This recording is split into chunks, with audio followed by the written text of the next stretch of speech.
Hey, this is Eternal King here, just bringing you a short update video. I've basically perfected my Eternal Ramp deck now, so this is exactly what you should be on going into Eternal. It does exceptionally well into meta decks, it does exceptionally well into meme decks. It essentially, which is basically the gambit of what you run into in Eternal ladder. So again, the final version of the list is Faces of the old one. Don't really need to explain why you want to be on Faces. It's the cheapest source of ramp. And in the aggro matchup, it's a chump blocker. Invocation of Thunder. Ramp really struggles for draw, so when this was printed, this was an obvious 3 of, just helping you cycle through your deck while also ramping. Valir's Prophet, again, chump blocker and ramp. Blighted Ravine, generally speaking, in the Eternal format is better than Avalanche, just because it heals 2, and then also puts your opponent on, kind of weird board states and hand states, and forcing them to maybe open pass into the board clear and things like that. So this is your best 3 of anti-aggro tool. You will, right now on casual ladder, you're not going to see a ton of Ziggs Poppy. You will see a ton of Ziggs Poppy once you get up to those ranks in Eternal. People will just start running the best decks. And Blighted Ravine is your only real, way of potentially dealing with that. At all, really. And even then, it's not that good into Ziggs Poppy, but you got to run something in the aggro matchup. So, probably better into Pirate aggro, not as good into Ziggs Poppy. Kills Annie, things like that. So if you end up running into Annie aggro, Annie Jin, so you get the Blighted there. It's a lot of 1 health units in that deck. So Blighted's your best bet, 100%. Winter's Touch, I already talked about why this is one of the best ramp cards. The fact that it is draw in a pinch in the end game, and it's just a cheaper source of any other kind of spell-based ramp is very significant. It's very, very good.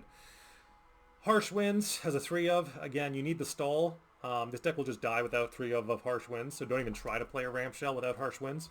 Again, Elusive Spam, right, is a deck that I play a lot. Harsh Winds is the only decent counter. Trundle, obviously, Trundle is a 2 of here. He is going to help you stall out against the aggro matchup. I played Fearsomes and they were on double harrowing, and the only reason why I won that matchup was because of Trundle. Trundle's so high value in a competitive, highly competitive Masters level Eternal deck. You need the 2 of Trundle here to sustain you.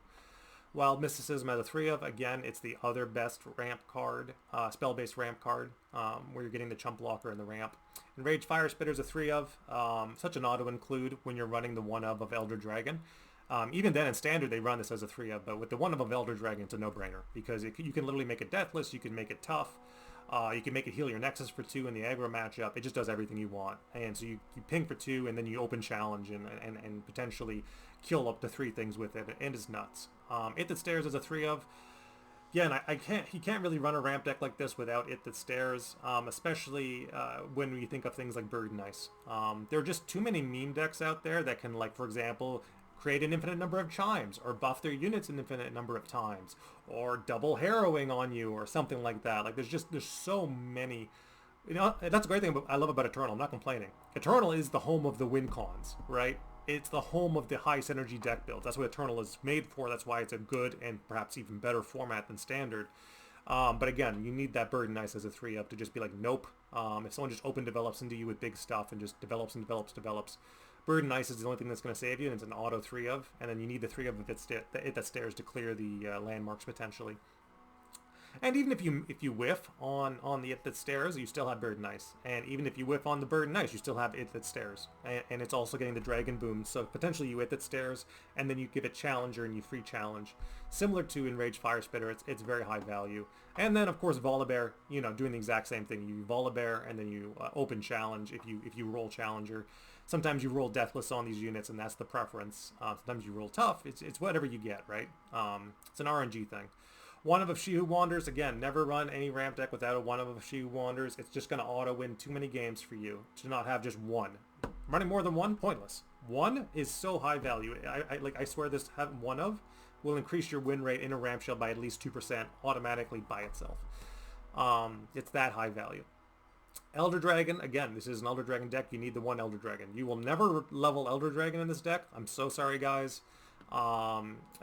He will be stopped in this shell.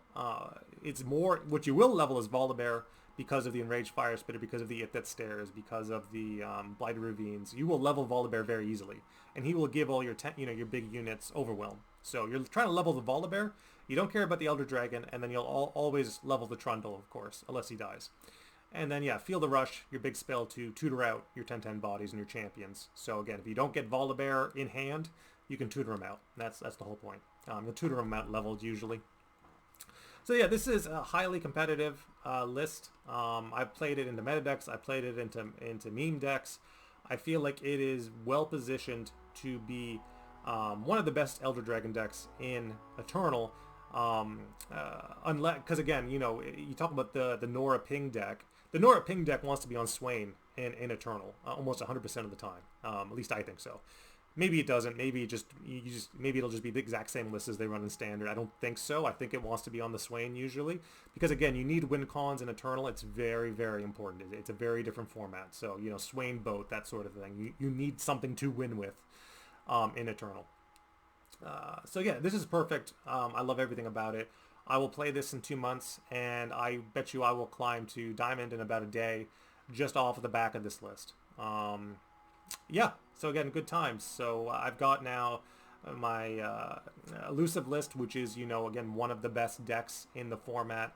Now I've got a ramp list, which it will not win as much because aggro decks always win more. But this is one of the top decks, you know, that I can run in the format now. That's a little slower, a little more thought-provoking. You know, you run into a Rise, you can obliterate all their landmarks. Like, this deck does everything. It's so good. Yeah, so this is Eternal King signing out. Thanks for all the help, guys, in making this list. All the high-level players who decided to play against me to try to prove that my deck building was whack or whatever. They always feel like they have something to prove. But no, I've been on out of cards for a long time building Masters-level decks, and this deck is just another one. And it's very, very good. Look forward to seeing you guys online in 2 months.